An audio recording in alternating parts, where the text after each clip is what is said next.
ভালোবাসার চেয়েও রেসপেক্ট বেশি জরুরি। লক্ষবার ভালোবাসি বলার পরেও অপমান করা সম্ভব। দিনে ভালোবাসি বলে রাতে সন্দেহ করতে হামেশাই দেখা গেছে।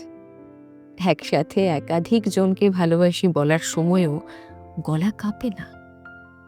ভালোবেসে ভালোবেসে ঘর বেঁধেও গায়ে হাত তুলতে দ্বিধা বোধ হয় না। ভালোবাসার মানুষকে কি অবলীলায় ঠকাতে দেখেছি, কিন্তু সম্পর্কে সম্মান থাকলে খারাপ কথা বলতে মুখে বাঁধে।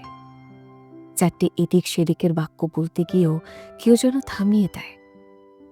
অনৈতিক কাজে মনকে বিরত রাখে পারস্পরিক সম্ভ্রমবোধ।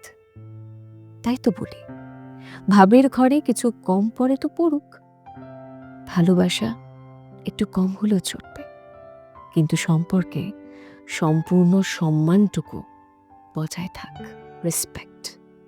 রেসপেক্ট অটুট থাকুক আপনজনের অনুভূতিগুলোর প্রতি।